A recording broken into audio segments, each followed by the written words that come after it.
नमस्कार देसी food court Odisha cooking channel को आपण मानक स्वागत। मार्गशीर मास गुरुवार हो कि कार्तिक मास पई बनेबा बहुत ही स्वादिया मंदिर परी टेस्टी साग मुगर रेसिपी। तो आपण माने थरे बनेले जानि परिबे एमती साग मुग बनेले केते स्वादिया बनुची। चलंतु आज साग मुग रेसिपी बनिया पई मुई एठी नेची कोसला साग आ सारू नेची। एटा छोटो सारू आपण चाहे शंख सारू भी नै परिबे।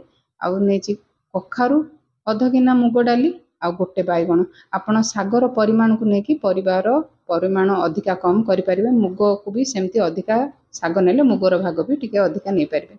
एठे जो छोटो गिना रे अध गिना मुग डाली नेची आकु मीडियम हीट रे 2 रु 3 मिनिट भाजी नेबा। मुगटा को बहुत माने कड़ा भाजीबानी जेमती मुगर टिके कलर चेंज हे जिवो।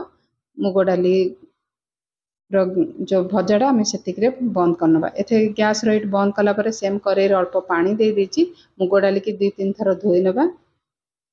तो बेसी कड़ा जदि आपण भाजुचंती तो मुग डालीटा सिझेबा बहुत समय लागिवो। एठे धोई सारा पर मु दिगिना मुग डाली दे देची। मुग डाली की जेहेतु आम सिझेबा को पड़िबो तो भलसे सिझिया पई दिगिना पानी देकी एठे मीडियम हीट रे 2 रु 3 मिनिट कवर कर नेथिली। मुग डाली जेमती हमर अधा सिझी जिवो जो आमे जो परिबा काटी की रखिथिले पकई नबा। एठी जेहेतु मु कसी कखारू नेची तार चोपा को माने चांचीनी जदि आपण पाकळ कखारू माने पाचिला कखारू नउचन तार चोपाटा को चांची की नेबे। एठे मु सारू आ कखारू बैगण आ गोटे बड़ साइज रो टमाटो भी काटी की पकईची। एठी स्वाद अनुसार लूण दे देबा। तो आपण जो उपास दिन मानक धरतु कौन मंदिर रू आपण साग मुग जदि मगौथे ताठू भी अधिका टेस्टी लगुच। एमती थर बन की देखूँ बहुत ही स्वादिया बनुची। तो यू परिवा पकई सारा पर अल्प हलदी देकी आपको भलसे गोलिकी आउ 2 मिनिट कवर करनी जमी परिवाटा भलसे सीझीज। तो ये लो फ्लेम रे कवर करनी। तो देखिपु ये परिवा भलसे सीझी जाइए। तो परिवा सहित मुग को भलसे मिसई नेबा।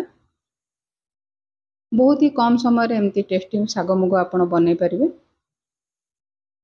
जेहेतु आगु को कार्तिक मास आसुची गुरुवार अच्छी तो एमती साग मुग बनातु। तो यू करेरु गोटे जगार सबको बाहर कर तापर सेम करेई गुआ घी जोटा कि मंदिर परी स्वाद आसबो।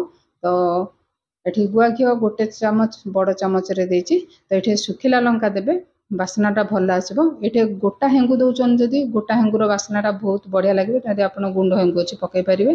पंच फुटण देची गोटे चमच। तो सबको भलसे भाजी नेबा। तो आपण एमती साग मुग केमती बनाउचंती निश्चिंत कमेंट करी कहिबे। एठे मु बिरी बड़ी देची। तो बड़ी के अल्प समय भाजी नेबा। बहुत ही कम घी करछि किंतु टेस्ट बहुत भलो थिला। तो ये बड़ी अल्प समय भाजिला पर टिके कलर चेंज होगा जमती आमे जो अदा और कंचा लंका छेचिकी एठी रखिथिले। अदा टिके अधिका कंचा लंका आपण जेतिकी राग खाइबे से अनुसार पकेबे। मुझे 4टा कंचा लंका को छेचिकी नेची। तो ये फुटण सहित अदा कंचा लंका को अल्प समय भाजी नेबा। तो आज छोट रेसिपी जदि भल लगी तो निश्चिंत वीडियो गोटे लाइक करने। आ जदि नुआ अच्छा मो चैनल रे तो चैनल को सब्सक्राइब करने। आ फेसबुक पेज रे जदि देखुचंती फेसबुक पेज को निश्चिंत फॉलो करने। तो ये जो साग को आम काटिक रखी पकई नबा।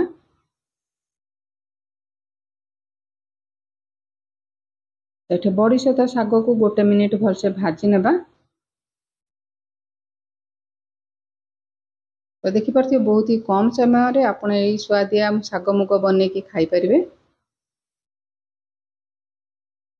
तो सागटा जमती टिके नरम हो से जाए आम भाजवा। तो ये मुग डाली रे लुण देती सागर जेहेतु लुण पड़नी तो अल्प टिके चाहिए आपड़ लुण देवे। जदि मुगर अधिका देते लुण तो सागर लुण न पकेले चलो। तो लुण पकेला पर ये भलसे गोले नेली साग को। तो आम जो सीझे रखी मुग आ पनीपरिया को ये पकई देची। आ सहित टिके अल्प पानी भी दे देची। जितेबाला आप मुग सीझाऊँ मुगटा को बेसी माने गोलेनि तो सागर टेस्ट एत आसबनी। देखिपे ये मुग बेसी आम फिटेनी यही टाइप रि सीझेबे। तो ये सब पकेला पर भलसे गोले नेबा। तो साग मुगर देखिपे अध चामच रु टिके कम चीनी देची। बहुत ही टेस्ट लगे थरटे पकईकी देखु। जदि आपको पसंद ना चीनी को स्किप कर पारे। तो सब पकेला पर ये घोड़े नेबा। लो फ्लेम रे 2 मिनिट आम ये घोड़े नेबा भलसे जमी शाग मुग भलसे सीझीज। तो आमर ये शाग मुग बनिकी रेडी हो गला। गैस रे बंद करनबा। तो आपड़ जिते खाइबा को देबे गोटे चमच गुआ घी ऊपर देकी खाइबा को देबे बहुत ही टेस्टी। तो थरे बनातु आपणकर केमती बनथिला निश्चिंत कमेंट करी कहिबे।